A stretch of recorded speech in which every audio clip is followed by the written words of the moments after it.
What's going on, everybody? Let's get into this right now. I don't want to take up all your time. I have some things that I want to say right now about Godfrey, and I want to break this down very simply. I appreciate those of you that are in the chat room, that are watching the channel, that's been waiting patiently. Thank you. And got through some technical issues, but we're live, and everybody knows about this situation. Godfrey on that African 54 podcast, or African One, whatever they call it.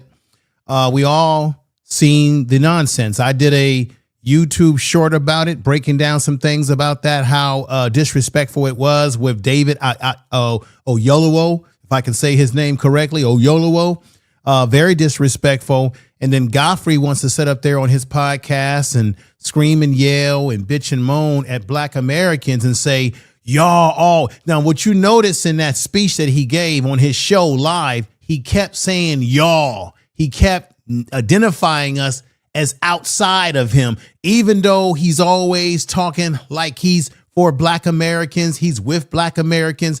But in the end, he sat up there, made excuses. Then they set up on his podcast and say, hey, you didn't know what he was going to say. Oh, you didn't know, you was befuddled by what he said. No, he was endorsing it. He was sitting up there saying, yeah, you're right, laughing and giggling. I've got the photos of it. I got the still photos to show you how he was laughing and giggling, and the audio to go with it.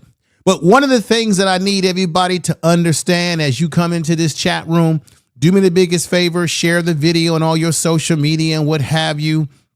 One of the things that I haven't heard anybody say so far that has talked about this issue that I'm going to bring up to you right now.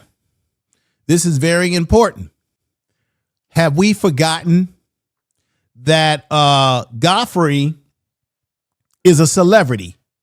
Have we forgotten that one main point?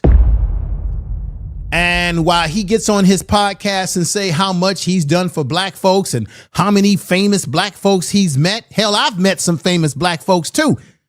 But he wants to validate himself as super Black or more Black than Black Americans by validating himself because he went to see the minister in Chicago, where he's from. Matter of fact, let's be honest here, everybody. I don't know if y'all know this truth, but Godfrey's father, his family first came to Nebraska.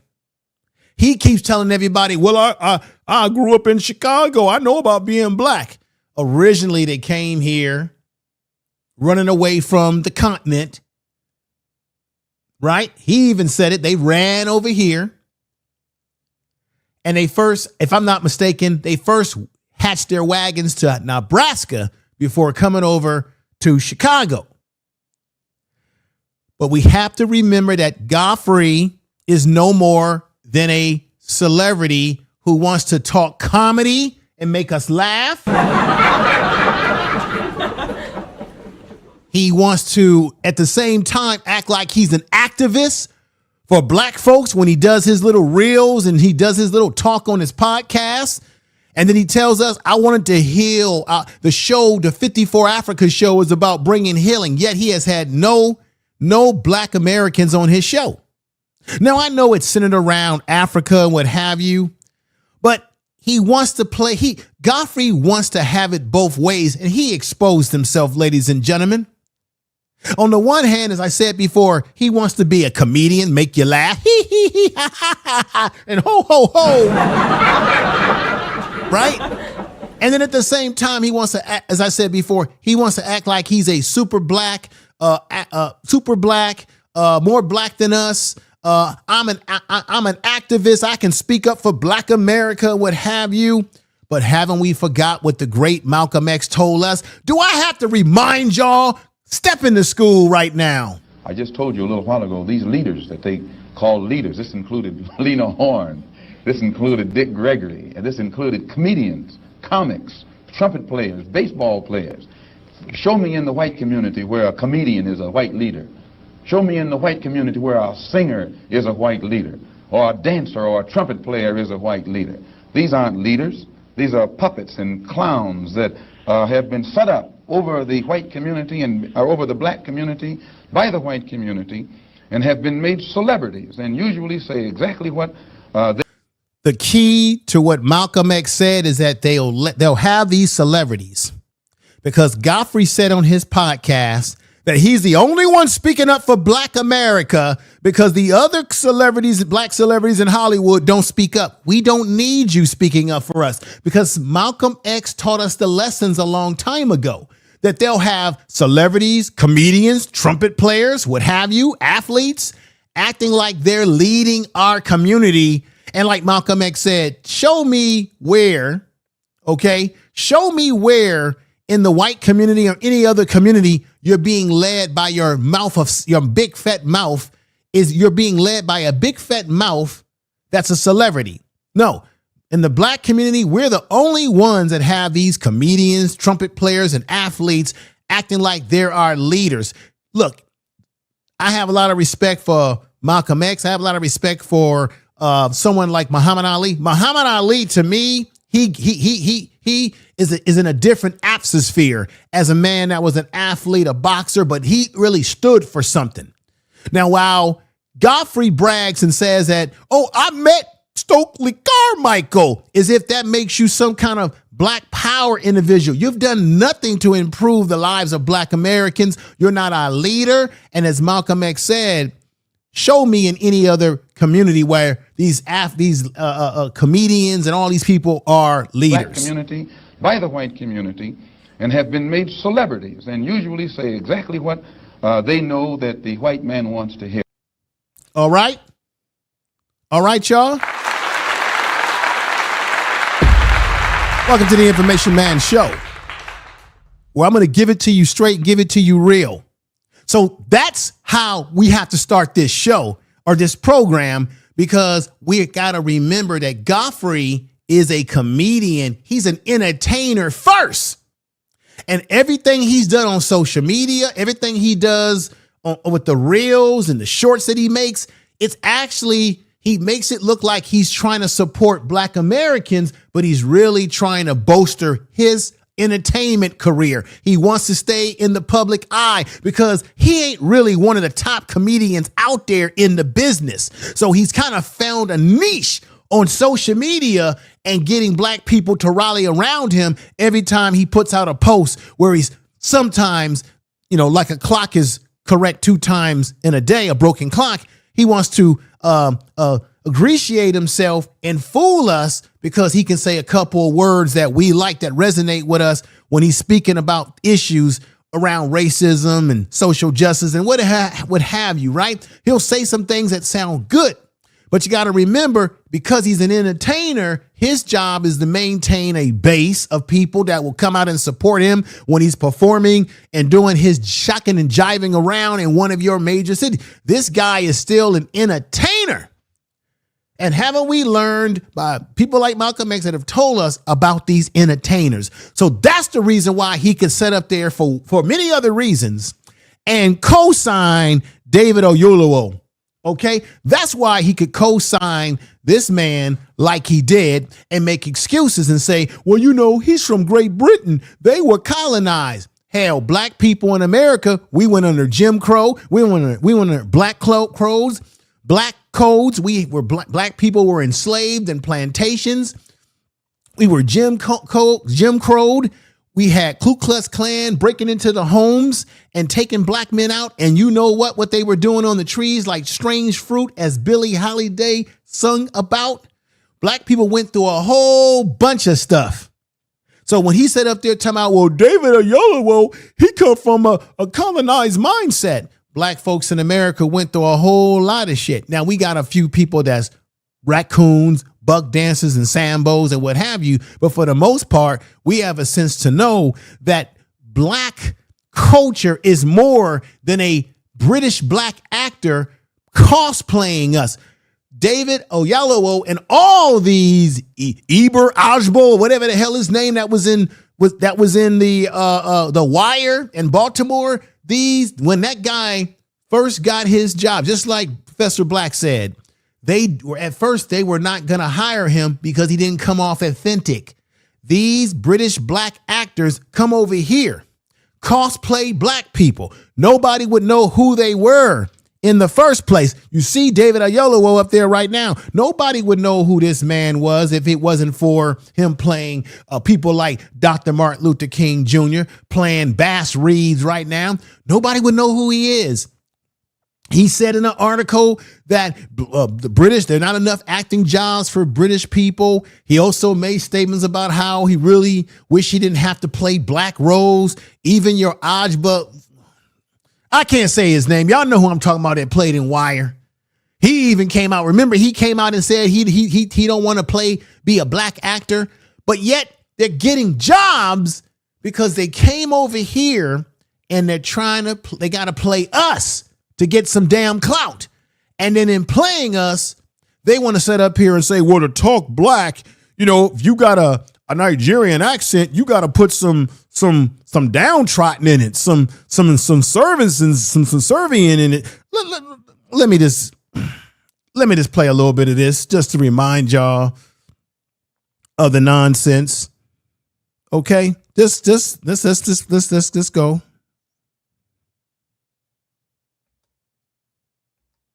Southerner. How about what? A Southerner.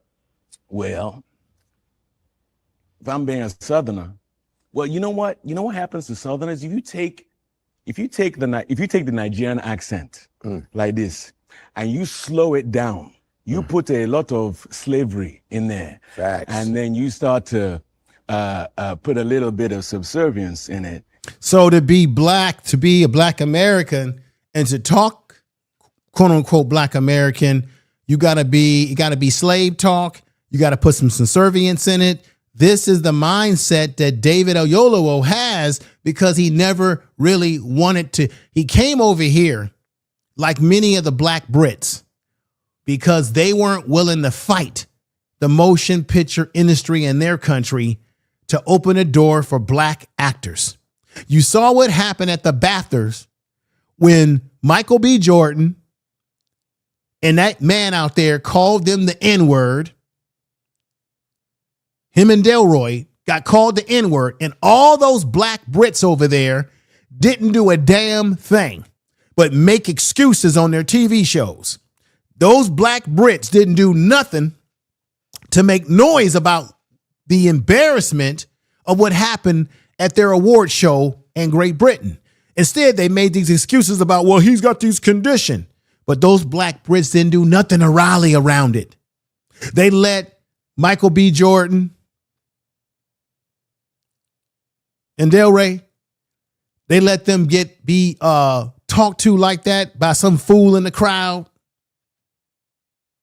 And all these excuses was made. They didn't go to bat for that. But then they come over here to America, complain about how they can't get acting jobs over in Great Britain and take the opportunities of jobs here. Now, remember I said in my YouTube short that remember how many people remember Samuel L. Jackson put sevens in the chat room when he said that one of the reasons why they get the jobs over the black Americans is because they can pay them less money than they'll pay a black American. They can get them on the cheap. And why he sets up here talking about if I'm talking Southerner and all this type of nonsense that he's talking here.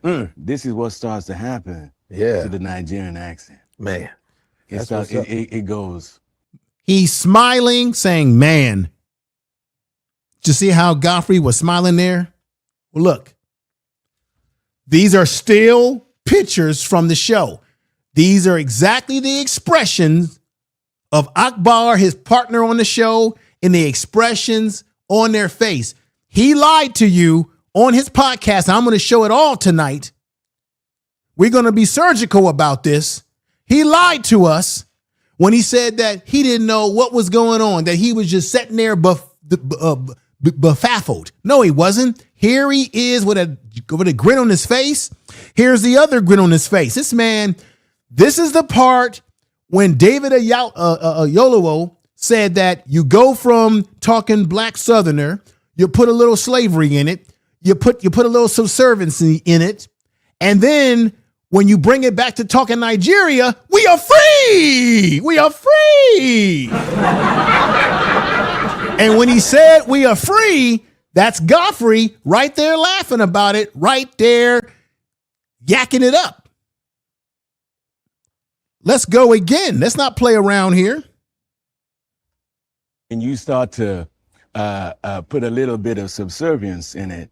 This is what starts to happen to the Nigerian accent. He says, yeah. Godfrey says, yeah. I'm not playing with y'all tonight. I come prepared. See, there he is, smiling. He's saying, yeah. His body language tells you that he was in agreement with it the whole time. Now, listen. Man. Look at that. Man, and it smiles. It goes, this because literally, if you're down here and you start to speed it up, and then you start to take all the thing out of it, then before you know it, you're talking like this. Now we are free again. There he is. Godfrey was involved in it. Godfrey was into it. Godfrey lied on his podcast and told y'all he just was sitting there befuddled. He didn't know what was happening. Look at his face right here on his own podcast. He was angry because on doing his podcast, people were calling in and he was getting, this night he was angry. He had the glasses on. The glasses was as foggy as Umar Johnson's glasses when he was on the Lord Jamal podcast. And Lord Jamal was grilling him about when the school was going to open. Y'all remember? Those of y'all that follow the Umar saga, put sevens in the chat room. Remember how his glasses got foggy? This man's glasses was getting foggy that night. He was befuddled that night. Okay, he didn't like what was going on that night.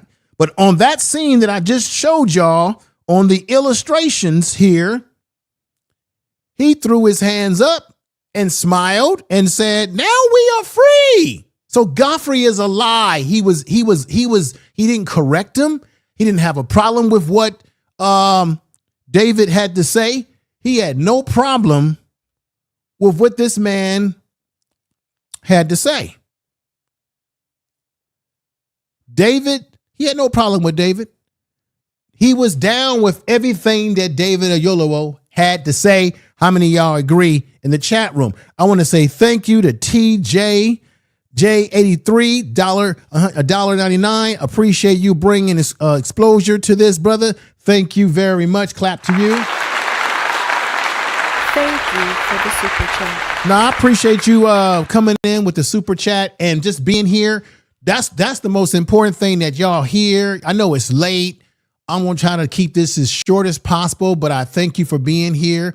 This has to be told, my brother. I see you a lot over at Honor's channel and over there where he's telling the truth.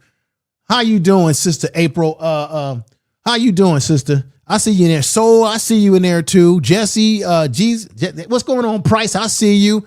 This man right here, who he made excuses for, who he caped for, KB says, I wish more black people. Let me see what you're saying right here. Thank you for that super chat again, brother. Thank you for the super I really chat. appreciate that. Let me see right here. The sister says right here, I wish more black people look into your genealogy and find that we're indigenous in America. I may be laughed at, but my family said look, sister, I have no problem with people looking into their genealogy. I've looked into mine. My mom has. I'm connected to Freeman, Chickasaw. A lot of the Chickasaw Native Americans were also black. They were also Freeman. My ancestry goes all the way down to this soil, to the rooter, to the tutor. Totally get what you're saying. But what we're doing here, what I'm trying to point out here tonight is that we get these foreign black actors who come over here. They get in jobs that would be usually played by black Americans who opened the door for us to get these jobs. And not only us, but now for the British to come over and get them too. And they're getting these good acting opportunities that is making them well known, but then they're also complaining. Now, David Oyelowo sets up here and says about the subservience, but he didn't like the Drisky skit. But the Drisky skit is appropriate and is very important for us to pay attention to, because Drisky really exposed something that a lot of people don't want to deal with. Check it out again. Check this out, everybody. I appreciate y'all. I really do. Stop talking like that. You ain't going to no big city. Master ain't gonna let you. Yeah, I'm going with or without you. Rudy, stop talking like that. Stop. Hey, what are you niggers doing over there? Get out of here. Hey, what are you doing? And cut! Fantastic. I need more American slave. Okay? That struggle. Yeah, the struggle. I saw You see what I'm saying? dialogue like the back and forth banner.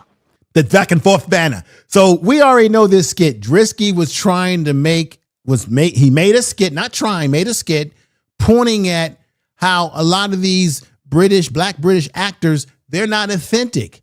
They have to learn how to talk like us, move like us, have our vibe and everything. So this skit is indicative of a David Oyelowo. What's the difference? He just sat up there and said, well, if I'm talking Southerner, I'm going to have to, put some service on. What's the difference between David Oyelowo saying what he said? What's the difference between that and the skit that the brother's doing here, which really opens your eyes to the fact that they are cosplaying us. It is a cosplay. I'm going with or without you. Rudy, stop talking like that. Stop. Hey, what are you niggers doing over there?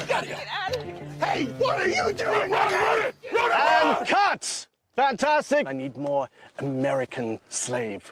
I need more American I slave. saw like the dialogue like the back and forth banner. Absolutely. A back and forth banner. The back and forth banner.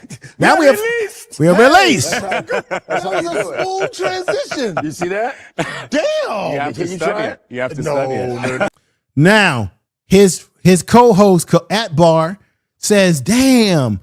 And you can see that on this frame that Godfrey didn't have a problem with this. He was all into it, smiling and giggling as I showed y'all on the still pictures. Okay, he was completely into this. That's the picture right there that you see right there on the screen. Look at this again. Hey, that's how you do it. He said, that's how you do it, ladies and gentlemen. I'm going to be surgical about this. You see that? You see that? He's into it, y'all. Damn. You have to study it. You have to study it. You usually no. I do a Southern accent. So see, there he is. No, He told him, do you do a Southern accent? Once again, he was into it from the beginning to the start to the finish. He was into it. Again, what's the difference between Drisky's skit and David Oyelowo's skit? Well, if I'm being a Southerner. Southerner. You know what happens to Southerners? You know what happens? No, I don't know. I don't know what. We know it up. You were a disaster, man. You look bad. Now we know you did an apology, and then he wants to make excuses for you. Your buddy Godfrey wanted to make excuses for you, but we're not buying it. It's all BS. Just like this man right here is complete BS. Okay? Complete 100% BS. Now he mad right there because I'm going to show y'all that video. We're going to get to that video. He's mad because on this night he got exposed. He was cussing up a storm, y'all. Oh, he was cussing up a storm and claiming how much more black he is and black Americans and what have you. But he got exposed, and we're exposing him some more tonight because I don't know. Everybody's talked about this, but I had to brown the way I did, give you some still pictures to prove that he was into it, to remind you, along with reinforcing it with the audio as well as the actual video showing you that he was completely in it. So now what you're about to see is Godfrey give you some BS right here. He first tries to make excuses for this man right here. Okay? And we're not going for it. We're not going for it, y'all. We're not going for it at all. Right? This man told us, what city is that, ladies and gentlemen? Write it in the chat room. I'm not going to tell you. What city did he claim he was from? What city is that on your screen? Let's not play around here. He claimed to be from that city that you're seeing. Put it in the chat room. He claimed to be from that city that all I know about black people because, see, I've been arrested by cops and beat up by cops like black people. So I know what it is to be black. So to know what it is to be black is to get your butt beat up by cops. Is that what he's telling us, ladies and gentlemen? That you need to, Chicago, ladies and gentlemen, thank you. Chi-Town. Chi-Town. Chi-Town. Chi-Town out there, much respect to Chi-Town, but y'all know that this man is an imposter. He tries to make claim to y'all town, right? He said, well, he's from Chicago. And so because he said he grew up in Chicago, and this other video of him admitting that he's very, very Nigerian, because Godfrey was mainly raised by his father.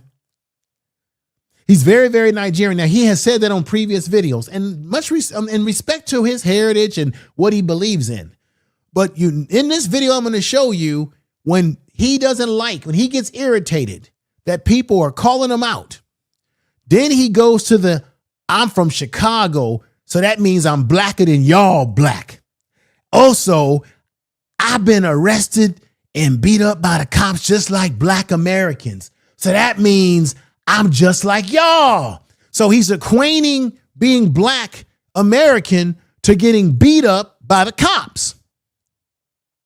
That is not what makes you a black. Y'all gonna hear it. Sexy Red 67. Thank you for the super chat. I appreciate that. Thank you for the super chat. Uncle Mo's TV. What's up to you? Uncle Mo's TV's in the house. Thank you, sister, for the super chat. Appreciate that. I'm just going to put you up here like that, like so, like so. Godfrey, that's him, and his snow bunny saved for 7 years and paid for it. And he hired an African-American, not an FBA. Interesting, interesting. Now, on that podcast, he did brag about how, old boy Akbar, whatever his name, because I think he played in the NFL for the Green Bay Packers at one point in time, how he grew up in South Central LA. Okay, good for him. But Godfrey is equating his blackness to him being grown up in Chicago, according to him, even though I told you his family made a little stop in Nebraska along the way. Okay, growing up in Chicago, and that he had been harassed by cops. Being black is more than just that you grew up in Chicago, more than just because you got harassed by some police. But let's get into this right now to show you just how this man really thinks about us when he's confronted with the issue. Check this out, everybody. The British black experience is so different than the black American experience. Here go the excuses. He was like, no, it's a little subservient. They don't know any better. A lot of them just don't know any better. No, Bullsh. This is bull to the bull, boo boo boo boo boo boo that comes out of the cow's behind. This is B crap. This is bull crap. How can he not know better when he just played one of our most iconic figures in Dr. Martin Luther King Jr.? This man has been playing roles like Bass Reeves. And Dr. King wasn't talking like that. And all the black people that were on that cast that are our heroes and sheroes from that time, they weren't talking like that. So how you going to say that he don't know better, but yet if he don't know better, but yet he's playing Black Rose at the same time complaining about the fact that he don't just want to be, but that's why you popular. If these dudes from Great Britain didn't come over here and become entertainers and we make them popular first, nobody would even know who he would be just another Negro trying to get an acting gig in Great Britain somewhere. These folks never fought to open up the doors where they came from and then come over here and start doing this acting school like my man Hollywood Shuffle movie. Black acting school. I can do some job time talk. You remember that movie? Hollywood Shuffle? Learn how to talk jive talk. You motherfucking F. Learn how to shuffle your feet and your shoulders around. Learn how to buck dance. 101 in Black acting school for Americans. Learn how to be, I'm a vice lord. I'm a Forsythful. Learn how to be a gangbanger movie. That's what they got to do. They got to come over here and go to Black acting school, which is a stereotype, y'all. It's a play on a stereotype. That's what Robert Thompson was trying to show in that movie. Let's get at it right now. So here goes the excuses that he uses. Let me just move his back, let it play. The British black experience is so different than the black American experience. He probably was like, no, it's a little subservient. They don't know any better. A lot of them just don't know any better. no, But yes. And I think it's good. If he don't know any better, this is where he lied, folks. If David Oyelowo don't know no better, why didn't you correct him on that show instead of doing this? He go to steal photos right here that busts you out. Why did you sit up there and reinforce what he was saying by smiling, throwing your hands up, saying, now we are free because we're now talking Nigerian? Why were you smiling and goofing around with your partner on the show? Why didn't you correct him if he didn't know no better? Why didn't you say, hey, brother David Oyelowo, all due respect to you, I know you're an actor, my brother. I don't want to embarrass you on the show, but there may be some Black Americans that might take exception. There's a way that he could have said it professionally and respectfully to turn it around and make a good discussion out of that. So he's a liar. Here we go. I'm not gonna get into that. Listen, it hold on. definitely sounded like some white people shit. Yes, it did. What'd you say? It was whack. It was some white I people said, stuff. I'm sorry, but it definitely sounded like some white people shit. Mhm. But you know, I get it. He But can only talk from what his I'm saying is, perspective. that's what. Where do you think they're He got colonized? colonized. It's colonial mentality. That's what. Shut up. Black people were occupied here in America by white supremacists. We still under a white supremacist system. Black folks have been fighting back all these years. Our ancestors, we've been fighting every step of the way. So when will the Black Brits fight? So when will they wake up and get out of their colonial mindset? This is BS. This ain't about a colonial mindset. It's about that's how they really see us because they don't know us. See, if David Oyelowo took the time to really understand Black culture, he would have never said what he said. How could he say what he said if he really took serious playing the role of Dr. Martin Luther King Jr.? If he really took these roles very serious, like the Bass Reeves role that he played in. And I'm not saying that David Oyelowo can't act. He can act. He can act. Let's keep that real.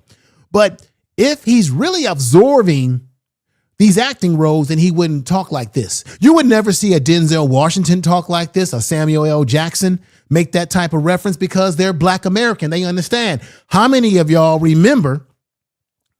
I'm going somewhere with this. Remember when Denzel Washington took the role of Malcolm X, and they said that this is why it's rooted in our blood as Black Americans. It's in our bloodstreams. It's in our spirit.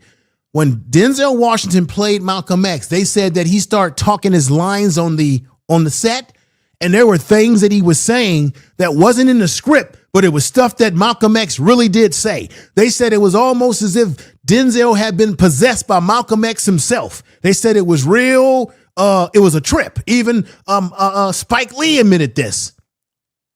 And the reason why Denzel was able to embody, or someone like Michael Jackson's nephew was able to embody him, because they're Black Americans. They embodied our culture from the blood to the soil to the spirit. And from living in this society, that when we take on these roles of our iconic figures, it's almost like we are transformed spiritually. And this is where actors like David Oyelowo, although he's a good actor, right? Although he's a good actor, he can't embody the same thing. Let me put this back up here. He can't embody the same spirit and energy because he does not come from the soil. It isn't that deep in him. That's why he can sit up there and say, if I'm talking Southerner, well, let me put some conservancy in it. If he knew the culture, he would have never said something like that. Knowing the culture is understanding what was going on at that. Remember, Black people had to talk a certain way at that time to make the master think that we were dumb. Remember, Black people would sing spiritual hymns. Where you think your church hymns come from? That was them telling people how to escape. The fables like Bear Rabbit and all that kind of stuff. Black people used to sing the blues and sing music as a way to escape. When they would be dancing and moving around, white folks would be thinking, oh, that's just our happy darkies. No, Black people had dances and movement that was telling you how to escape and get away from the plantation, how to maintain emotionally. It was our own secret decoded messaging that was in. So when he talks about black people talking with a downtrodden, he doesn't understand the culture, the energy, why. He doesn't understand the Norways and four ways. And this fool sitting up here trying to make excuses for him. White people shit. That's what I'm trying to say. I think people were responding because we appreciate the fact that, you know, although your heritage is Nigerian, listen, I've been through all the arguments with ex-boyfriend, Nigerian, the whole nine. So I understand. Yeah, but I grew up. First of all, I grew up in Chicago. Here we go. By your reaction. I don't give a fuck what y'all were thinking because I didn't make him say that. I didn't say. Boom. He says he doesn't give a F what we as black Americans think because he didn't make him say that. But this is what we got, what we know. He's busted. Here he is smiling. I've already made my argument about this early on in the beginning of this show. He's smiling. He's reinforcing it. I've already played those videos. I don't have to play it back. Y'all know what I mean. Y'all know what I'm talking about. Godfrey, you're a liar. You've been exposed. And this is how you were exposed. We didn't have to expose you. You helping us to expose you because you expose yourself. Information is power. You exposed yourself, sir. And that was good for you to do that because now we know who you are when you're sitting up there talking all that talk. Yeah, man, I'm from Chicago. I'm Nigerian, but you know, I grew up around black folks and I know how it is to be black because I was arrested by cops.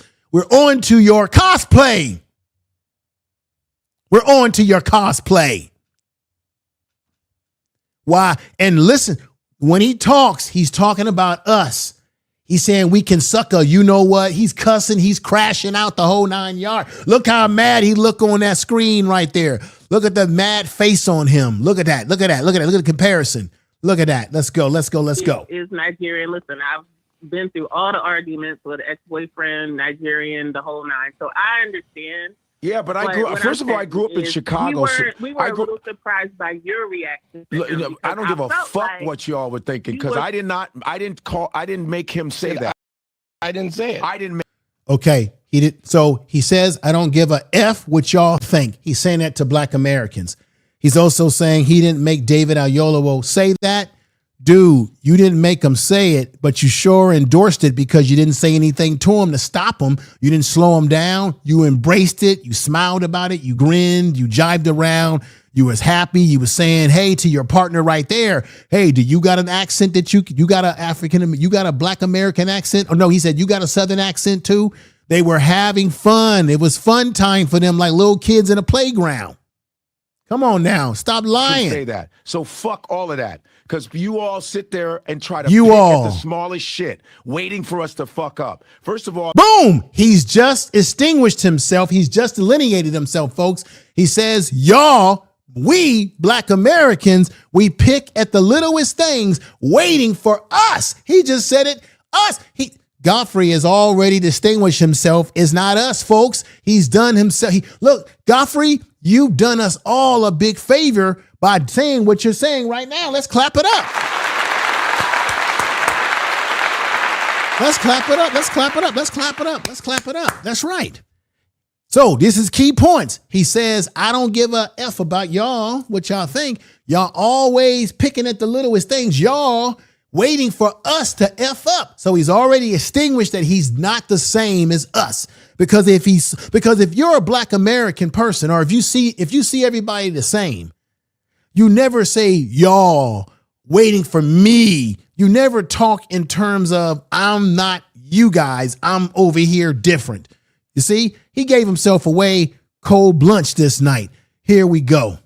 That me and Akbar grew up in Crenshaw. All right. I grew up in Chicago, some of the blackest cities around. Chicago's the most segregated city in this country. So I know what black Americans are like because I was stopped by cops, harassed by cops, called nigga, the whole nine. Boom. He tells you that he knows what being black American is about because he lived in the most black city, which is Chicago. And he says that Chicago is the most segregated city. That's Chicago right there, y'all. He said that he knows about being black American, that he's more blacker than us because he grew up in this beautiful city right here, Chi-Town. And that because he grew up there, he got called the N-word and he got knocked around by the police just like black Americans. So he's saying to everybody that's criticizing him, I'm more blackity black than y'all. I'm super black. I was in a super black city and I took super black hits by the cops. So basically he's saying, ladies and gentlemen, boys and girls, that in a nutshell, that to be black American means that you, one, have to be called the N-word from the cops. You got to be beat up from the cops. And you got to be in a blackity black city to be black American. You see the hypocrisy and the nonsense that he's saying? So as he sits up there and says, y'all always picking the littlest things, talking about us black Americans. Y'all always waiting for us to mess up. That's what he said. Then he flips it and then says, but even though I'm not y'all, I'm still blacker than y'all because I grew up in this city. Atball grew up in South Central LA. We know about it. Being black in America, we know that as black people, we are certain things can happen to us with law enforcement. Totally get it. But being black, our culture is more than being called the N-word. Our culture is more than being stopped by the cops. And our culture is more than just because we live in Chicago. Yes, these are cities that we live in that we built. But he's trying to simplify our culture is something about the N-word and being stopped by cops. Because he's angry because we are finally, he's exposed himself and we have called him out on it and he don't like it. So he's saying, F y'all. Because I'm blacker than y'all. I'm blacker than black. Blacker than black and don't talk back. Okay? Okay, so I'm a little bit that show, our show. Stop it right there. Move it back. Let's hear some more of this blackity black and black and black, blackity black, blackity black, black. Chicago, some of the blackest cities around. Chicago's the most segregated city in this country. So I know what black Americans are like because I was stopped by cops, harassed by cops, called nigga, the whole nine. Okay, so I'm a little bit. Shut up. You're not a little bit different because that's not black culture. That's circumstances that can happen to us, but that doesn't represent our culture, sucker. Woo, my God, he's a nut and a half. Tell the truth. Woo, Godfrey, you're a crazy man. You're a crazy man, Godfrey. Different, but that show, what our show is, it's just 9-10 months. We're doing really well. It's needed. Nothing's gonna be perfect. So when someone goes, I didn't like your reaction, you're not my fucking parent, first off. Nobody said, Godfrey, don't be so triggered by this. And I'm the first person, if I fuck up, I'll go, man, But you didn't, Godfrey, we know what you're gonna say. You're not my parents, don't tell me what to do. I'm a grown man. We're telling you that we didn't appreciate how David Oyelowo sat up there with that BS that he said. And you sat up there and celebrated with him as he was saying that crap. And I got the videos and we got the still pictures to show that you was down with the nonsense that he was talking about. And then you're going to say, well, it's just our few shows that we done. We got time to correct a few things. And y'all know that if something ain't right, I'm going to call it out. You didn't call it out when it was wrong. And then you lied on this show and said that you didn't know what was going down with David Oyelowo. You a liar and the lie's not in you. But like you said, you're blackity black, and don't talk back. Bad, but David said it. So to villainize me is bullshit. That's black shit. Just trying to have something to bitch about. Boom. We're going to stop it right there. No. The reason why we can hold you accountable, sucker, is because it is your show. And if it is your show, then you control what you allow to flow from your guests. You could have easily, politely said, David, I don't know if black Americans are going to really appreciate what you're saying, brother. So let's try to correct this a little bit more. See, you could have, when he was saying all of that, you could have stopped him and maybe slowed some of that stuff down. And maybe within the podcast, he could have made an apology right then and there and said, oh, I see what you're saying, Godfrey. Yeah, it can come off. It's a way that you could have did it that could have been a win-win for you and your show, fool, and a win-win for David Oyelowo, too. if y'all would have slowed that crap down and said, wait a minute, some of our viewers may find this offensive, right? We would have respected you even more if you would have pulled one of those off, but you didn't. Because why? What did I tell y'all, ladies and gentlemen? He's an entertainer. He's an entertainer. And Malcolm X told us about these entertainers. I just told you a little while ago, these leaders that they call leaders, this included Lena Horne, this included Dick Gregory, and this included comedians, comics, trumpet players, baseball players. Show me in the white community where Thank you for being here, everybody. Show me in the white community where a singer is a white leader, or a dancer or a trumpet player is a white leader. These aren't leaders. These are puppets and clowns. Clowns. Right. This man is a puppet and a clown. Why did I play that again? Some of you just coming in, you didn't see this when I played it in the beginning of the show. Why? Is because this man is going to later on tell you on this podcast how he's met all these black people, how he's furthermore black than us. But what he also did right here that was a disrespect is that this is some black stuff. He says this is some black stuff. Right? So he's basically saying, you black Americans, this is what y'all do. Listen. Parent, first off. And I'm the first person, if I fuck up, I'll go, man, my bad. But David said it. David said it. So to villainize me is... We're villainizing you because you didn't correct him. It's your show. You didn't do anything to stop him. You was yakking it up with him. Just like this again, I must reinforce these stills. I've already played the video on this tonight. Let's go. Bullshit. That's black shit. Just boom. That's black shit. Now, why did he say that? Why is it black dookie? Why is that black dookie? When he says that, is he saying that's black stuff? Does he mean, is he referring to the diaspora? Is he saying, oh, that's what all black people do in Africa, the Caribbean?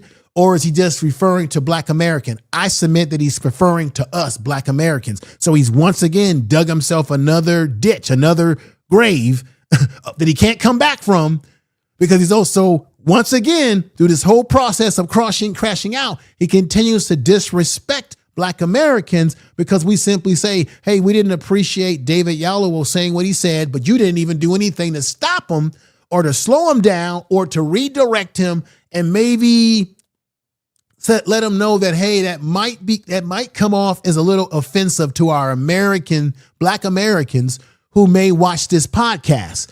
And so let's make a correction on what you're saying here, David. See, if he would have handled it like that, man, black Americans would have gave you a lot of love and dap. But now you're just looking like a little angry frog. Okay? Like that. Thank you for the $3 super chat, my sister. We got thank you very much. Let me clap it up. Thank you for the super chat. Put you in here like that. I appreciate you coming over. Patsy, what's going on? $3 super chat. I appreciate you. You got Soldier, Sister Soldier as your thumbnail. Love it, love it, love it. Everybody that's in the chat room tonight. East B, I see you. Sexy Red 67. We got Soul Tina in the house. We got DJX from K-Poo in the house saying, I agree, he is. We got DOD in the house. TJCJ83's in the house saying, he said Malcolm X was speaking facts. Yes, he was. Appreciate y'all. Let's go because we're almost getting close to conclusion. But here we go. So remember how he's talking to black folks, black Americans right now. Trying to have something to bitch about. See, what we're doing is... He says that we black Americans, come on now. We're trying to work out our kinks. People are traumatized. So now he makes the excuse by saying we're trying to work out our kinks on the show. And now he wants to say that people are traumatized. And now when he says this, he says Caribbeans are traumatized. Africans are traumatized. Black Americans are traumatized. But this ain't about Caribbeans. This wasn't about all of Africa. This was about one guest that you have that's Nigerian like you, who came on the show, said some things that we didn't appreciate. You never corrected him on the show. You didn't. And it's a way you could have done it without being rude to David Oyelowo. There's a way you could have corrected the brother and you said y'all want to make the show about healing and learning. there's a learning moment that you could have had. Okay. There's a learning moment that you could have had with this, with David Oyelowo. There's a way that you could have opened that conversation up to say, hey, David, why do you think talking Black American is, you have to be down or talk like that? Don't you think, and I'm afraid that some of our American viewers, our Black American viewers, may be upset by what you're saying, David, and let's unpack this, because some of our viewers may take it as disrespectful, and we don't want you, David, to be vilified. We don't want to be vilified. So we need to do some status correction here, David. You see, that's how we could have handled it, showing respect to David, who's come over here to get Black acting jobs because he can't get them in Great Britain because they didn't do anything to break the doors down in Great Britain. But it's a way he could have talked to David Oyelowo to give some clarity to what he's saying and maybe do some damn damage control on the podcast. But now, because a hard, like my mama and my family has always said, sometimes a hard head means an ass gonna get beat with that belt. Because when you don't listen and take heed, then that's when the James Evans belt is coming on your ass. And that's what we're doing tonight. Americans are traumatized. Caribbeans are traumatized. Africans are traumatized. Everybody's traumatized. Black women are traumatized. Black men are traumatized. So this is all coming from trauma. And this shit all coming from trauma. Now, we've got Mark. Let me see. Mark, we got Mar Black, 1831, $5 super chat. Mar Black. Peace, Black family. Glad to see Godfrey gets belt to ass. Do work, brother. Yeah, he gonna get this James Evans. I wish I had a picture of James Evans with his belt in his hand. Damn it, I might get a picture of that. I might even get the sound. I'm gonna get a sound bite of James Evans. Yeah, I'm gonna get a James Evans sound bite too, to go with the show at some point in time. But yeah, he's gonna get this James Evans belt whipping tonight because, well, all of us have been giving him this James Evans belt whipping tonight because he's just wrong. And he's making excuses. And then what he does that's very slick and clever is that he hides it around the idea of that we're all in trauma. As if we don't know the history, man, of trauma and how it impacted our people. Right? We know these things. We know these things. Let's go. Be a therapeutic podcast. It should be a podcast where we go, hey man, we fucked up. We got to talk about these things. But to just go, I'm disappointed. None of you motherfuckers are my parent. Shut up. None of you. Nobody's perfect talking shit. Shut up. You never did that. He sits up there and says, it's a podcast where we can heal and talk through these mistakes that we make. You didn't talk through the mistakes that you made on the show. Now, you said that you had a conversation with David Oyelowo, but that was behind scenes. You've never disclosed what you actually said to him. That's behind scenes. We're talking about on the scene. Show us on the scene. You were laughing and grinning and grinning and skinning with him. And I've already showed the video in the beginning. You were laughing and skinning right there. You were enjoying the dialogue. You didn't see the dialogue as negative. You're only saying this now because you're getting backlash and you can't afford to get this backlash because it hurts your profile. What is this man at the beginning of the day, y'all? He is an entertainer. Everything that he's been doing on social media is for entertainment purposes because he's a comedian. He wants you to go to his shows, pay tickets to see him where he comes to your town and performs. He wants to blow himself up. He's using social media to do so. He knows that his biggest audience will be Black Americans. That's why he posts all this social justice stuff on his social media to ingratiate himself to us. He is still an entertainer at the end of the damn day. And I don't think enough people that have talked about this issue over these last couple of days have emphasized that enough. He's an entertainer, knows how to turn it on and turn it off when necessary, knows how to be a chameleon when necessary. to me.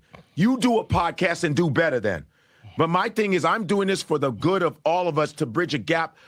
First, he said, y'all Negroes talking smack about me. Y'all petty. This is some black stuff. This is some black American stuff. Now he wants to turn around and says, I'm doing this podcast to bring us all together. Yet you haven't had any black American guests on your show. Haven't even made any announcements of who you're going to have on there that's black American. Now, I know once again that it's supposed to be for the African diaspora. But you know what? I ain't African. Didn't grow up in African culture. Don't speak an African language. I grew up right here in good old USA, born in Baltimore, Maryland, where The Wire was filmed. I'm American, been American all my life, been black American all my life, not African. A distant ancestor from long time ago, but I'm not African. I don't think African. I don't live African. No. See, this is the same stuff that Umar Johnson does, where he tries to Africanize everything, talks crap about us. Then he wants to says we all one big family. These guys are all the same because why? They're entertainers. And all this, oh, you're a tether, you're a this, you can eat a dick. I'm just not talking to you, miss. I'm just saying in the general. No. You're not saying in the general. You're talking about us, black Americans. That's who you're talking to. And we are if it wasn't for black Americans, check this out, y'all. I'm about to really set it off. Check this out. He's talking to black Americans. Who you think put this man on? Godfrey wouldn't be where he is today as a comedian in terms of any popularity, whether it be on social media or off. Who you think probably go to his shows when he first got started? It was black Americans who probably were supporting his comedy shows. It's black Americans that he appeals his content to the most. So now he tells you and me, oh man, I'm not talking to you. I'm talking to them out there. They can eat a hot dog, right? You know what he's saying. He's talking to us. So that means what, ladies and gentlemen? If Godfrey comes to your town, if he even dares to come to your town, don't buy not one comedy ticket to his show. Don't support his show. I'm surprised that he didn't tell y'all on his podcast, if y'all don't like me, don't come to my show. I'm telling y'all for him. Don't go to Godfrey's show. If he comes to Chicago, if he come to New York, he come to Baltimore, he come to Oakland, LA, any of these areas where black people would attend his show, don't support his show. Don't buy not near a damn ticket for this fool. Don't buy not one, not. Don't buy one not ticket. Don't buy one not. Since David Oyelowo wants to say, let's talk Southerner and downtrodden. Don't buy not one not. Don't buy one not ticket for him. You hear what I'm saying? Don't buy no tickets for this man. That's what Godfrey does. You ever heard some of his skits where he tries to imitate people and he'll be imitating black Americans with all that? That's why he could relate to what David Oyelowo was doing with the whole language situation, because what's Godfrey known for? See, nobody's broke this down like this, like I'm breaking it down. What is Godfrey known for? He's known for making impressions, talking like other people, imitating people's voices. This dude got popular because he was imitating black Americans' voices. And he was imitating us with the what? With the slang, with the disrespectful language, with the stereotype language. That's what he was doing. Do y'all put sevens in the chat room if y'all understand what I'm telling you? That's what he does. Remember, he was on the Karen Hunter show on Sirius XM. He had a whole falling out with her. He talked about that on his podcast when he did this crap. And she kicked him off. She had to call him out. He was doing impressions on there. That's what he's known for. Guess what? He was doing stereotypical impressions of black people. Information is He's power. been doing this for a long time. We just didn't pay attention to it because we've been laughing. He's been laughing us to sleep. He's been laughing us. Nobody has broke this analysis down like me tonight. Nobody has talked about the psychology of his comedy and how it fits into how he didn't have a problem with David Oyelowo doing that until we now jumped on him. He's saying everything on this podcast, but telling us, don't buy my tickets. Guess what, black people? Don't buy his ticket. Let me talk the way he do. Don't you buy my tickets then for my shows then.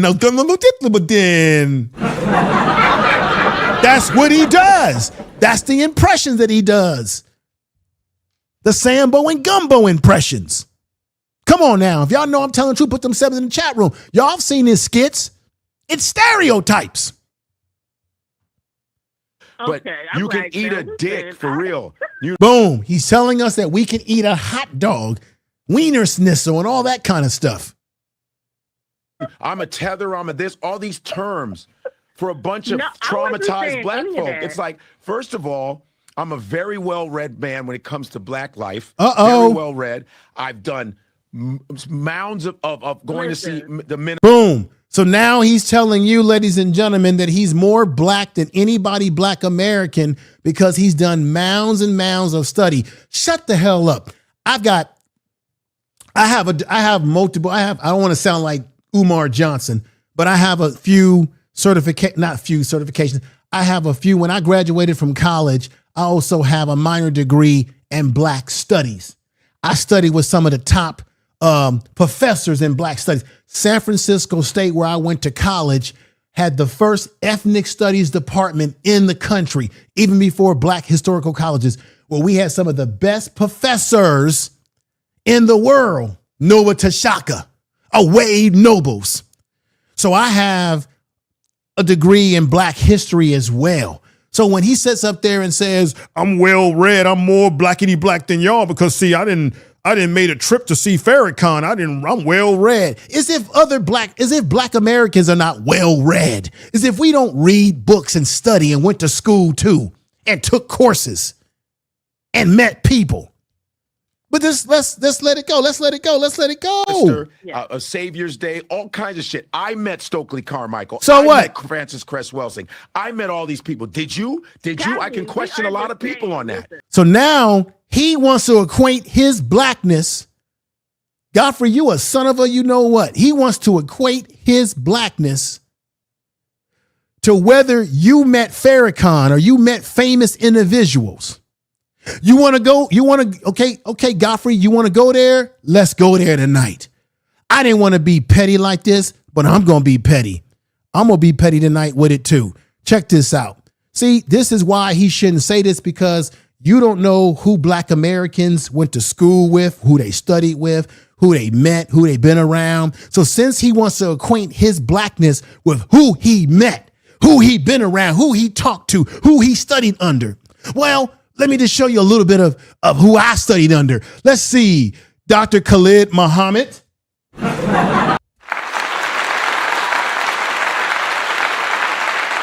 I met Dr. Khalid Muhammad many years back when I was still a student in college.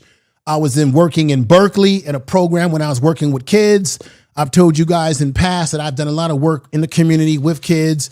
I met Dr. Khalid Muhammad in Berkeley, California, which is one of the most, so-called liberal type cities where they do celebrate Malcolm X's birthday.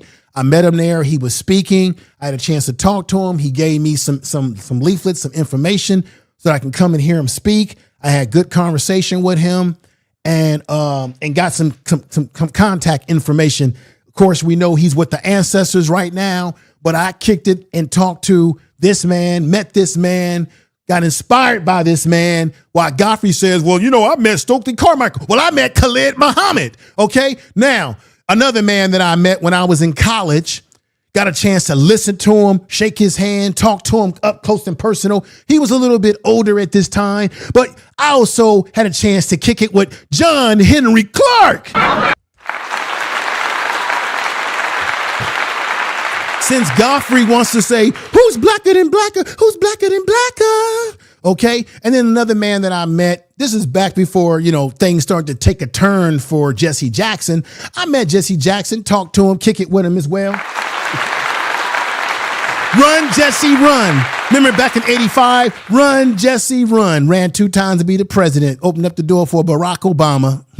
Now, another person I met when I was in college and I had a chance to shake her hand or hold her hand, talk to her. People were giving her roses, the whole 9 yards, giving her roses was, we know, Rosa Parks. And we know that there was a black woman before her who refused to give up her seat, but she was pregnant. It didn't look good for the movement to have her out front. Rosa Parks was a secretary for the NAACP, but I met her too, kicked it with her, talked to her, held her hand, she whispered beautiful things in my ear. It was a beautiful moment, and here we go. So when Godfrey says, okay, well, I met some people, look, I'm sure many of y'all in the chat room have met well-known black people, talked to them, kick it with them, what have you. And then before she kind of got soft and changed and got away from her what do you call it, revolutionary ways, well, she was teaching at my university. You know, when these famous people teach at our universities, we take classes with them. We have to talk to them, write essays for them, get grades from them, talk to them, come to their office. Well, we had Angela Davis. So I met some people too, you know.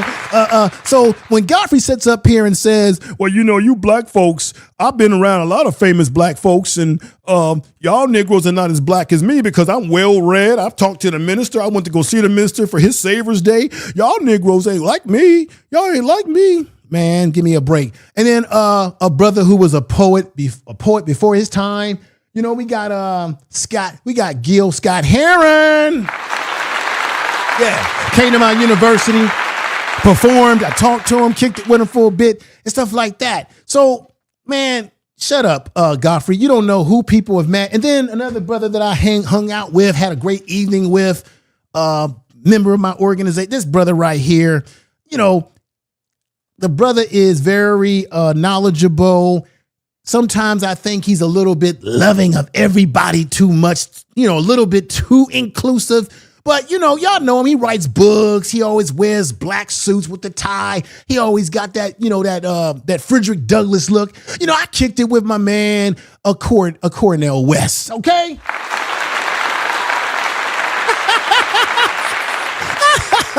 So when this fool Godfrey is sitting up here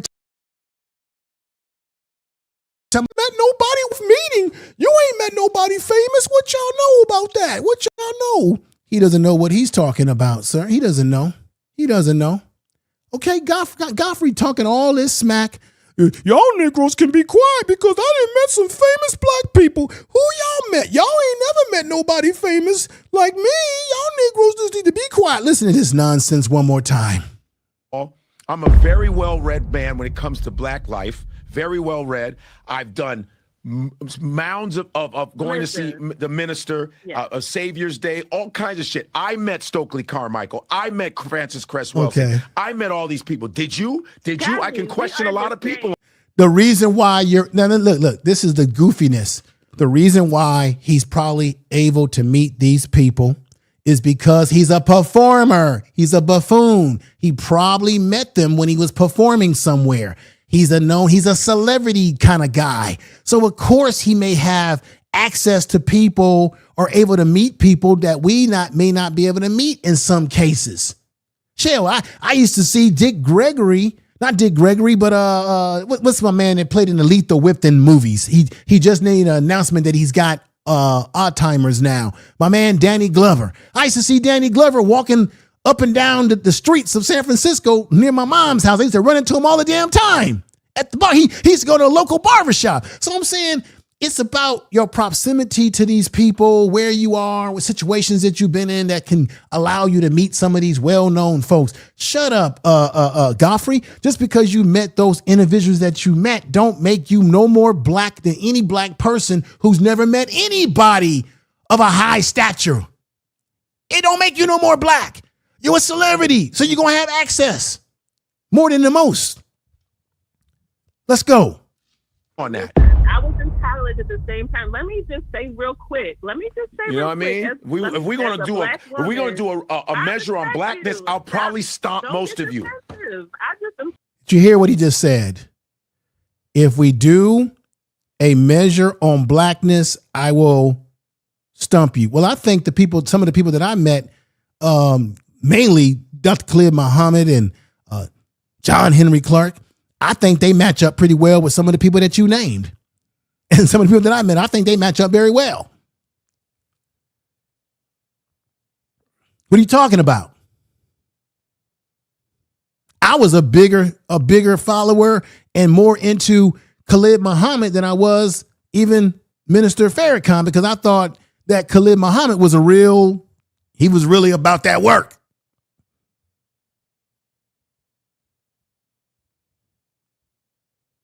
So what are you talking about? Now you're more blacker than black people because you can measure up against us based on the people that you met. Wow. He really has crashed out. He really showed all of his Nigerian behind.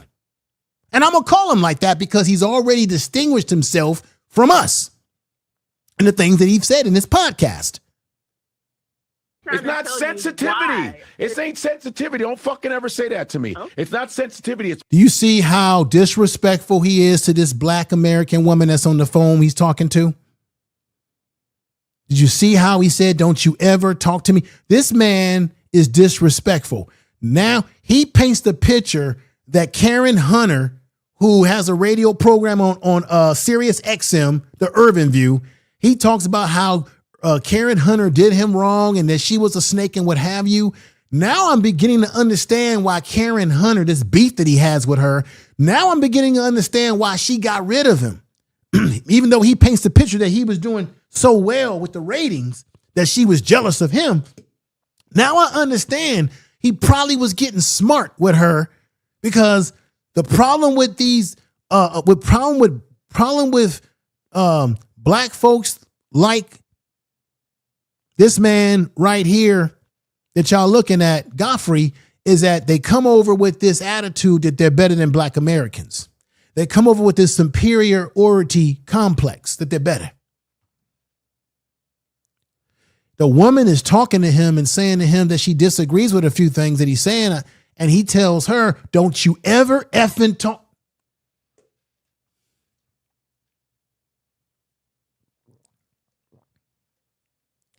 I'm going to tell y'all right now. I'm going to say it for the cheap seats at the ball game, for the expensive seats at the damn symphony. Those of y'all that's listening to this program tonight, don't you ever buy. Now I'm telling y'all what to do. I'm sorry if I'm coming off this way. Don't y'all ever buy a ticket to see this man perform anywhere. I don't care if it's at an arena. I don't care if it's in a junkyard, at a local school, or in your local damn grocery store. Don't listen to nothing he got to say. Don't see him no comedy show. Don't pay him don't buy not one ticket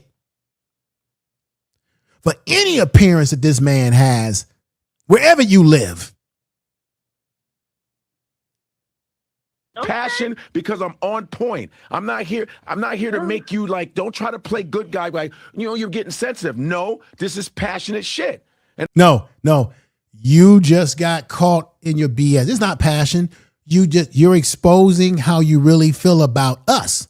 You already said earlier tonight, see, y'all wait for any little thing that we do to get on us. He already distinguished himself as separate from us, while at the same time saying that he's more blacker than us because he grew up in Chicago and that he was called the N-word and arrested by cops, and also said he was more blacker than us because he's met more well-known black people like Stokely Carmichael, and that he's read more black books than we have, and that he's more blacker than black than us. He's already what do you call that? He's already made his line. He's already crossed. He's already cut. He's already put a line between himself and us when just saying that. I'm real about it. When people go, oh, you shouldn't have done, fuck all of that. I know, but what I'm trying to tell you is you open switching off, Godfrey. I wasn't. What'd you say? Like that. I'm telling you, you've always represented that. Always, but then you get one little thing and you guys, Here he goes with the you guys stuff again. You guys.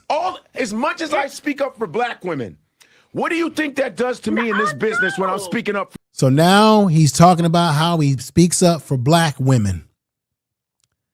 And how does that affect him in this business when he's willing to speak up for black women? That y'all hear what this man just said. Put sevens in the chat room. I appreciate everybody that's here tonight. My man Yalpo's in the chat room. Afro Punk Chick is in the chat room. Appreciate a lot of y'all tonight. I really do. Afro Punk Chick, I'm going to do something.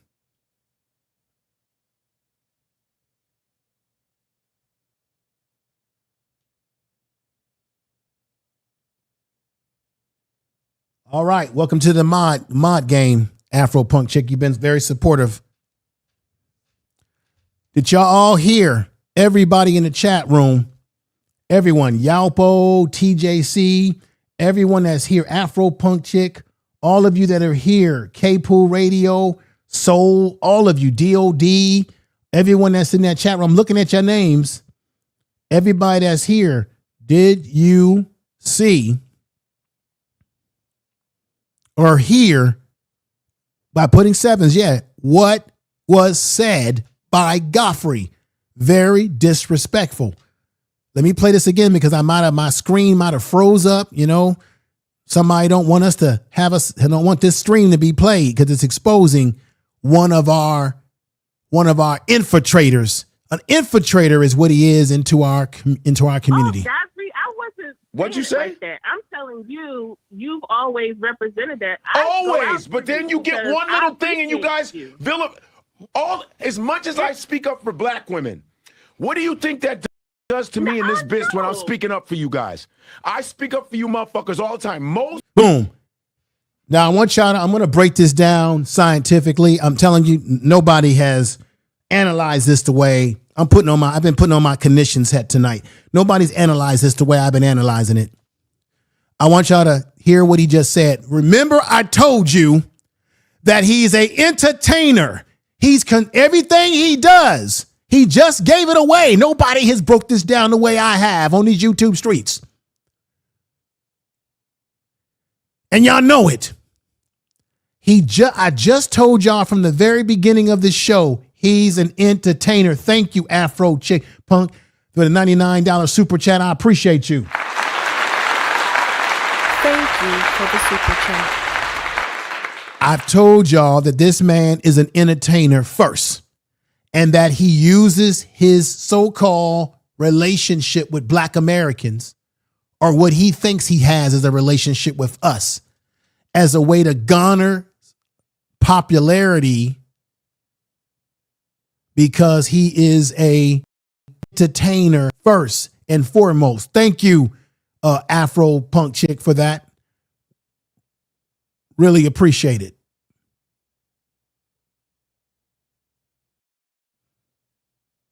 I really appreciate that. Very much so. Clap to you again. Thank you for the super chat. Oh my God, thank you so much. You're welcome, you're welcome, you're welcome, and more welcome. Now, the stream is almost over, but you must bear with me a little bit longer, just a little bit longer, as I break this analysis down. He sat up there and said that he speaks up for Black women. And what do you think that does for me, or how do you think that affects me in the entertainment game? You see what he's more concerned about? He's more concerned about how it hurts him. He's telling you that I speak up for you guys when it comes as an entertainer. And how does that affect me in entertainment because I'm speaking up for you Black Americans? So he's playing off this whole thing that because I talk up for you guys, is if we didn't need you to talk up for us, Godfrey. Nobody asked you to be a spokesperson. Malcolm X has already told us that celebrities should not be our spokesperson. Okay? So nobody asked for that. Have been set up over the white community or over the Black community by the white community and have been made celebrities and usually say exactly what they know that the white man wants to hear.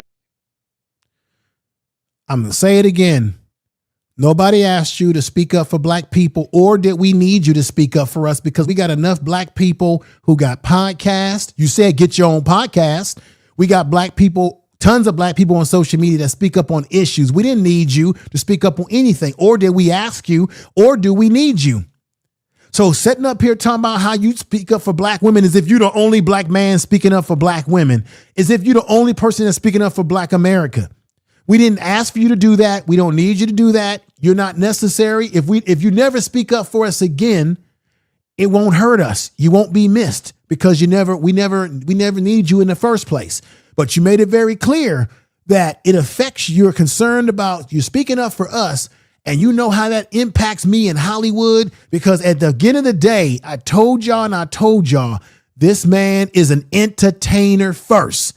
That's his bread and butter. And it's always been his bread and butter. Entertainer. Remember this, y'all, when this stream is over. Remember the theme is that he's an entertainer. All the other stuff he does is cosplay. Just like David Oyelowo cosplaying, and Godfrey's cosplaying as well. Let's go. Celebrities in Hollywood don't say a goddamn thing about y'all. And we don't need them to speak a damn thing about us, because we don't need the celebrities in Hollywood. We don't need black celebrities talking up for us. And we already know that they don't talk up for us. We know that the only ones that really did talk up for us was people like my man, Muhammad Ali. Dick Gregory would speak out. There was a small number of people that would say some stuff, right? Jim Brown used to speak up for us until he went all buck dancer for Donald Trump. And of course, he's no longer with us. God rest his soul. But at the end of the day, in the year 2026, we don't need celebrities. Who cares? Hollywood is dead anyway. The movies that come out are terrible. Have y'all been checking out what's happening with the entertainment world? All these movies that come out, nobody's going to see them. We don't care about Hollywood. We don't need Hollywood. It's dead anyway. And we don't care about the actors. We don't care. We can go see local theater. We can go support our local theater and people that are local actors in our own community any damn way. We don't need the actors and entertainers. Even the music business is dead. So what are you saying? You're not saying anything. You're talking loud and saying nothing. And I'm always opening my mouth for you guys. I try my best. But I do one thing. You guys just go off. I get it. All right. Dante. He says he always opens his mouth for us. And he says one little thing and we go, oh, he seems to be, you know what this is? He's being vindictive. He's angry. Hey, yes. Can you just stop for He's angry that we're giving him pushback, and he thinks because he's somehow been our shining knight in armor that he's somehow been fighting a good fight against white society for us, that he's somehow been our leader, he's been our Malcolm X, that he's been our Dr. King, that he's been our Muhammad Ali, that all y'all Negroes coming at me like this when I defend black women, you know what it does to my career in Hollywood. All you Negroes coming after me when I'm the only one speaking up for y'all, when all the other black celebrities don't speak up for y'all. And guess what? We don't care about those black celebrities. We don't care about them. We know they're not doing nothing for us. We know they ain't about nothing. Hollyweird, okay? Tell the truth.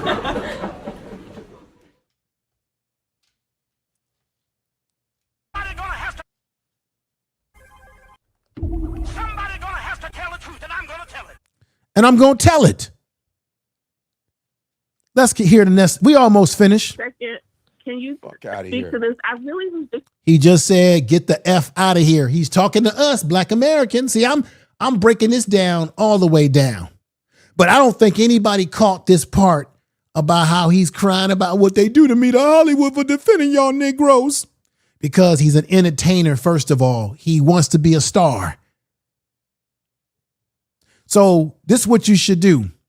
This is what you should do, Godfrey. Why don't you do this? Godfrey, listen to me. Why don't you just stop trying to talk up for black folks, since you think you the Dr. King for black folks of comedy? Why don't you just focus on your little entertainment career? Forget about us. Stop making them posts where you trying to talk social talk. We don't need it. And just go away. Get you a TV show, whatever you want to do, just go away. We didn't need you. You mad and you sore at us. And the thing that's crazy, everybody, is that black Americans are the ones that put this sucker on in the first place. Okay? Tell the truth. trying to say that I was just surprised, to be honest, throughout the whole interview. I felt like, I was with you guys because I felt like you was low-key side-eyeing him. So I'm not saying I felt like... Well, first of all, I don't even remember... No, this is where they lied. He didn't side-eye him. He was smiling. He didn't side-eye. Man, the sister that's calling up, she's missing something. He never side-eyed David Oyelowo. He was smiling and grinning with him like that. This is the actual still pictures. Listen to this one more time. We almost finished. Felt like, I was with you guys because I felt like you was low-key side-eyeing him. So I'm not saying I felt like... No, he wasn't low-key side-eyeing him. That's not true, sister. Well, first of all, I don't even remember when he said the shit. You don't remember? Let me play that back. See, this is why you got to not deal with these individuals. He just sat up here and lied to us and said he don't remember. Watch this, everybody. We're going to stop. We're going to break this down. If you take the Nigerian accent like this and you slow it down, you put a lot of slavery in there. Facts. And then you start to put a little bit of subservience in it. This is what... He just said facts. Godfrey just said facts. He said it was facts. He said it was true. Did you all hear the voice of Godfrey when he said facts? I want y'all to put 7s or 1s or whatever in the chat room before we get out of here tonight. We breaking this down. Ain't nobody broke this down like me. I ain't trying to sound arrogant, but I know ain't nobody went as deep into the psychology of this whole situation with Godfrey and even David Oyelowo. I know ain't nobody who took it to this level the way I broke every little bit down. Put 7s or whatever in the chat room. Did you hear him say, let me move it back. Okay, everybody. I want y'all to listen to Godfrey's voice when Godfrey says facts. And you start to put a little bit of subservience in it.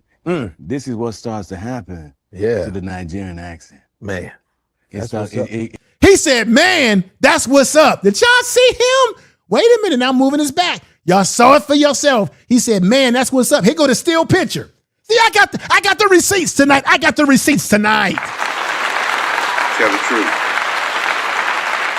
I'm hitting y'all with the video, the audio, and the still pictures to reinforce the point tonight. This is the Information Man Show.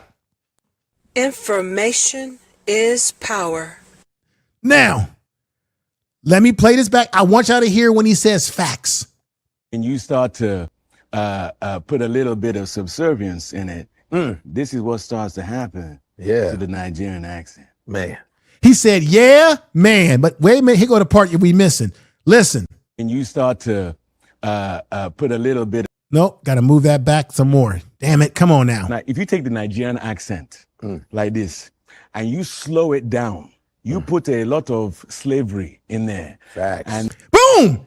Godfrey just said facts. Did y'all hear that? Put 7s in the chat room. Did y'all hear that? Did y'all hear that? Tell the truth. He said facts. Now, let's play it some more before we get out of here tonight. And then you start to put a little bit of subservience in it.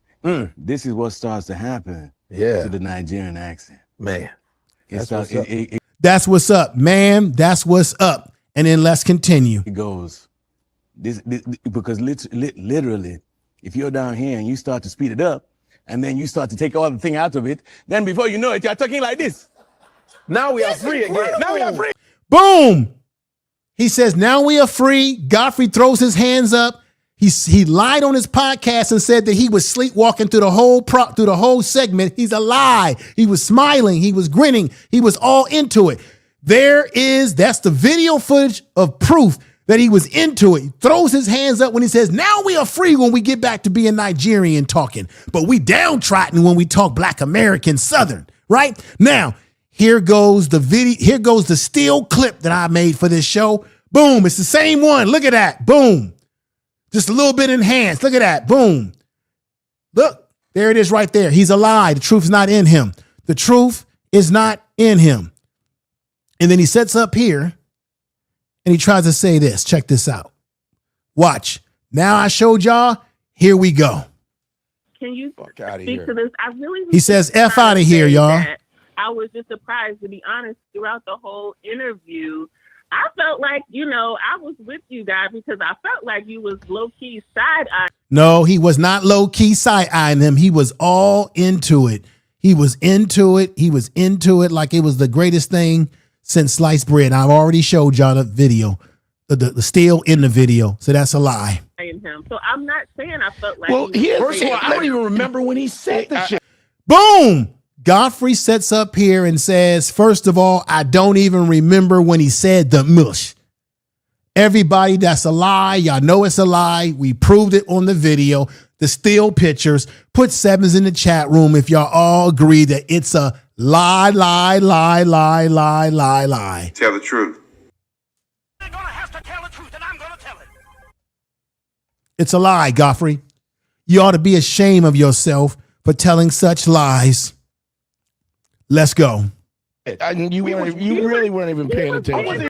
Now they're saying that he really wasn't paying attention. Does this look like a man who wasn't paying attention? I know I keep showing these, but it exposes him. Does it look like a man that wasn't paying attention? Does that look like a man that wasn't paying attention? Does that look like a man who wasn't paying attention because he was smiling at the time that David Oyelowo was saying this BS? See, Godfrey, you shouldn't even open your mouth. You just gave more life to this whole situation. Again, let's go. First of all, we were having such a, first of all, our interview was fantastic. Yeah. We were having fun.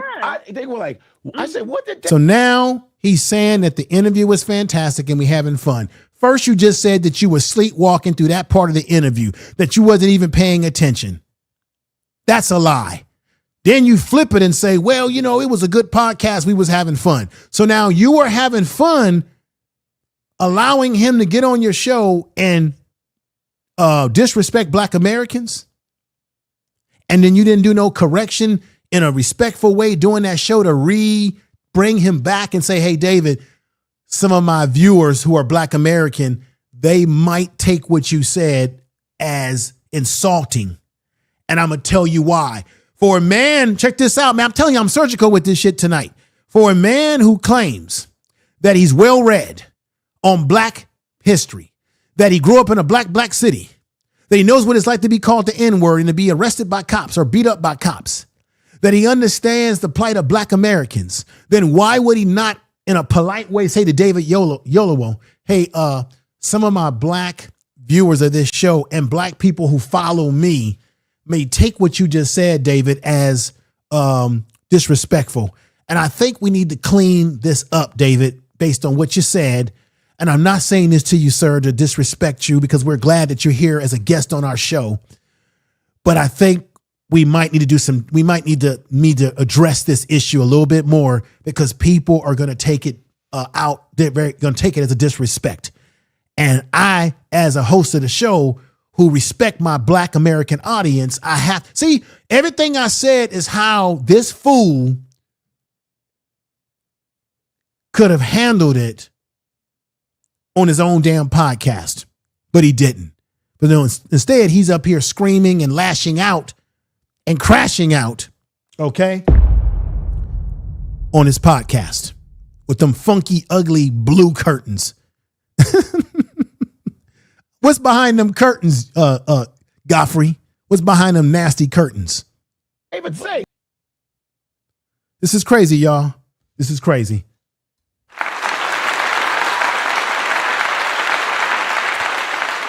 I want to thank y'all for watching the show tonight. I really appreciate all of you in the chat room. Excuse me. Let me know if you've enjoyed the program. Leave comments if you want to leave further comments about this situation. I would definitely do that. I really appreciate you all for watching tonight. I normally don't go late night, but I've been thinking about maybe doing some night shows like this during the week. I've said this in the past, but I think I need to do it sometimes because there's a lot of stories I haven't gotten to. Next story I'm going to get to is the story about the young man in Mississippi in those islands, the young man who all of a sudden he's with white folks and now he disappears I'm going to talk about that story next. That if I don't do a live on that, it'll be an uploaded video, an uploaded premiere video. But I got to get to that video. I also need to do a small video to address the India Irie situation with Young Miami and that song and that nasty doo-doo looking fellow named Trick Daddy. I need to address that issue too in a video. So I got a lot of content to do over these going into this weekend or just going into this week. So that's why you may see me doing these night shows because sometimes some stories are too time sensitive for me to wait for the weekend to do them. I need to do them right now. I appreciate you all for coming over. What do you all think? Am I right? Was my breakdown, was my assessment, was my analyzation of this situation, was it spot on? That I bring up some key things that many other people may not have touched on? Because I can look, I work in therapy. I can look at the stuff that he was saying, or I can hear what he's saying. And there's a lot of hidden messaging in what there's a lot of not hidden messaging. There's a lot of messaging of anger. He's very angry at Black Americans. He feels that we have betrayed him because he feels that he's been so loyal to us, because Godfrey feels that he's been standing up for us, because he throws those little shorts, those YouTube reels that he puts out and all that. Right.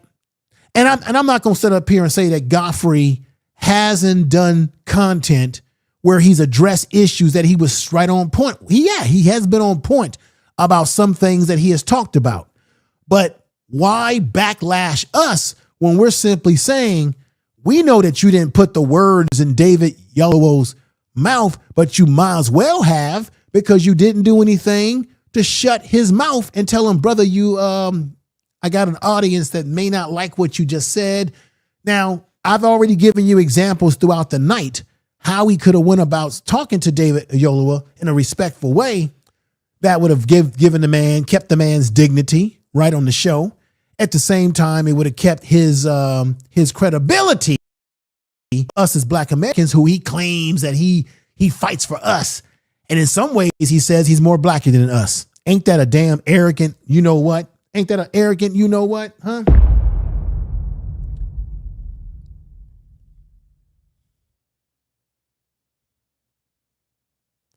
I'm going to say it again. Godfrey is a entertainer. He does what he does on social media to galvanize us to support him when he does his comedic activities. He's galvanizing Black Americans so that he can make money off of us. I'm willing to bet you that the majority of the people that subscribe to his channel, his YouTube channel, not the podcast of African podcast, but the YouTube channel, I bet you the majority of people that follow Godfrey are Black Americans. Black Americans are probably the main ones that are going to his shows. We know white folks go to comedy shows and other race of people, but I bet you when it comes to Black people in general, we're the main ones supporting them. Just like that other brother, what's the brother, Black? What's that African brother named Black something? He real funny. And he keeps it real. He keeps it real. That dude is popular because Black Americans are the ones making him popular and putting him in our movies. Godfrey, I think, is angry on a deeper level because he feels that he's been loyal to Black Americans. And for us to lash out against him, in his mind, is a portrayal to him. He feels that we have betrayed him. He don't see us. He don't see it as he has betrayed us. He sees it as we have betrayed him. That's why he says every little thing we do, as soon as we do something, y'all don't give us an inch. Y'all just come at us. That's why he said that. That's why he sat up there and said, this is some in stuff. This is some Black boo-boo stuff. You know what I mean. You know. Tell the truth. Anyway, everybody, share this video like you have to, okay? Share it with people that you know would be interested in this. If you are a content creator yourself, put it in your community tab. I would appreciate that. Share it in all social media platforms. Share it, share it, share it, share it, because the message needs to keep getting out and resonating. With that said, everybody, really appreciate you. I know it's late. Appreciate y'all. And if y'all do like some of these late night shows like this occasionally, let me know in the comment section. Just let me know if you want me to keep doing this, because I think I need to do this to be able to address other issues that I need to get to before the weekend, right? Because I don't have, there's only so much time you have to do all these stories. I definitely have to get to the story about the young brother who went missing in the Mississippi Island, those Horn Islands. I have a lot to say about that, and I'll be putting that show. Maybe I will. I'm thinking about it. If I don't do a pre-produced video, then I might just go live on Thursday. I'm going to prepare the show on Wednesday night when I get home. I'll prepare it. I'll put it together on Wednesday. And if I don't pre-record it on Thursday evening, I'll go live Thursday evening and talk about, maybe I should go live so that I can get you guys feedback in the chat room. Let me go to the chat room, read your comments before I get out of here. I appreciate everybody that's here. I really do. I really do. Clap to all of you. All right. What do we have here? I'm waiting for this thing to come over. I want to say, let's see right here. Let's see. DOD, thank you. Let's go right here. Let's go. Most definitely forward. Yeah, forward the content. I appreciate that, because it's the only way to fight against these YouTube algorithms, because these YouTube don't favor black content creators. Y'all know that. Most definitely look forward to the content info. Yeah, thank you, TJ. Appreciate you, brother. I always see you over at Honor Channel. I know he did a show tonight, and I had to go live. I know he did a show about Umar. We know about Umar. We know. Look. The school ain't gonna open, and I'm gonna still do some Umar. I got some more Umar content for y'all that it's gonna be interesting. You know how Umar has that dirty room that he was in, that he moved out of? I actually enhanced the footage of not the video, but I took still pictures of the video, and I'm gonna let you see just how dirty Umar's room was. There's a reason why Umar can't open up that school, because he's unorganized. If you are a dirty person, a hoarder, your mind is unorganized, and therefore you can't organize and open up a school. All that junk he has in that gym, we're going to touch on Umar the hoarder and how that plays into him not being able to open up the school. And when I show you the still footage, how I was able to digitally clean it up so you can see just how dirty it was, you are going to be blown away. All right. Let's see. Afro Punk Chick, thank you for being here. Yeah, thank you. Have a good night. Yalpo, what's going on, my brother? I know I got to make that video. Yeah, Yalpo's brother Yalpo in the chat room. We're working on Black to Saturday black animated cartoons or animations. And we have shown some of that on this channel. And let me just give y'all a little taste of that. And that's going to be a presentation on this channel that I'll be playing for you guys. But Yalpo, who's in the chat room, he's the creator of all this incredible stuff. And I want to show y'all example of that. Here we go. Check this out. Gone? Black to Saturday. Where'd it go?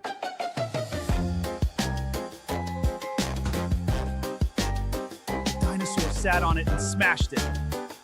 Could you say that again? I couldn't quite hear you. I said a dinosaur sat on it and smashed it! So you're telling me you're from the future and got here in a time machine that doesn't exist anymore because a dinosaur sat on it and smashed it to smithereens? That is precisely what happened.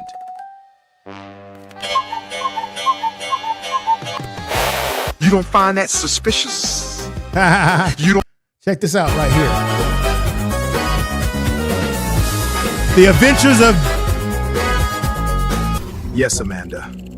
As much as I don't want to do it, we have to go. You know, every time we go, Mark thinks this will be featured on the channel here, and he will be a guest on the channel to promote the animations. Sorry for him. I know. I feel just as bad for little Mark. and we've both been working on a way to make that happen. But for right now, here's this another can't one. be ignored.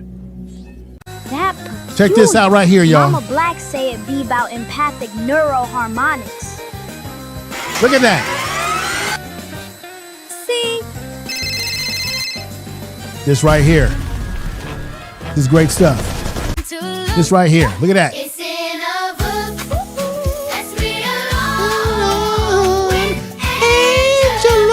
Hey.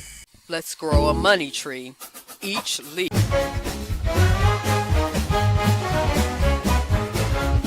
All right. All right. Those are just examples of Yalpo and his incredible animation ability that we're coming forward with this beautiful animations, Black to Saturday. Look, they're not representing us on mainstream television. You're not seeing these type of animations anymore never have of Black people on Saturday morning. So we got to do it ourselves. And that's what Brother Yalpo is doing. Will be presented on this channel. Every now and then when I do videos like this, I'll give you sneak peeks. I do have another promo that Yalpo sent me. Yalpo, I'll be presenting that promo in the next time I go live tonight, brother. I didn't have time to get it prepared. But with that said, everybody, thank you for being here. All right? And have a great night. Thank you. Yeah. Y'all take care. Godfrey is a lie and the truth ain't in him, and I proved that tonight. I'ma give it to you. You can catch me on them social medias, YouTube, of course, Facebook, TikTok. Check out my TikTok. Check me out on Threads. Check me out on Instagram and X as well, y'all. Yeah. Tell the truth.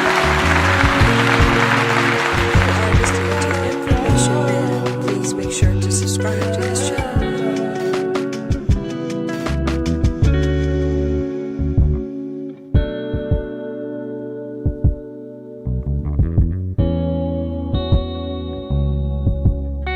Y'all take care. Peace.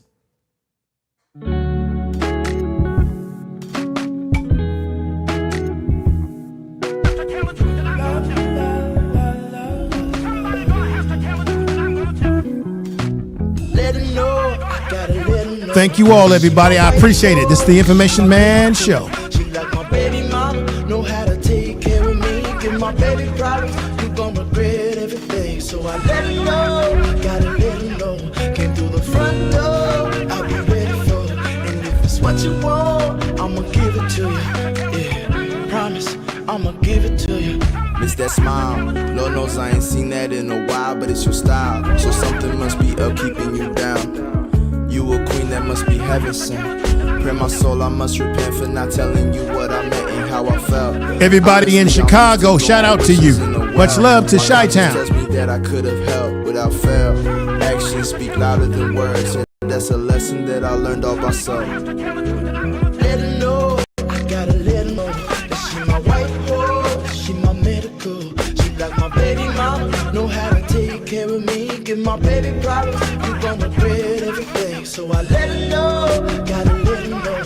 Came through the front door, I'll be ready for it. And if it's what you want, I'ma give it to you. Yeah, promise, I'ma give it to you.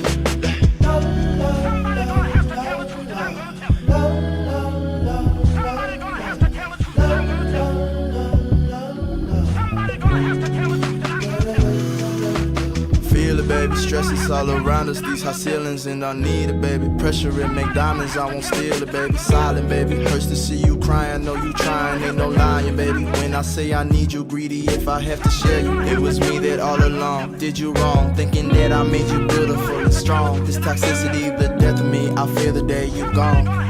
The most beautiful girl I've ever known. I'll find a way to treat you better. I swear there's no one out there like you.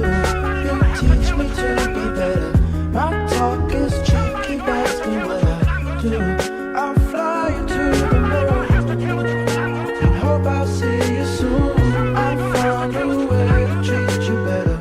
No problem, I'll do whatever. Let her know, I gotta let her know that she my white horse, she my medical.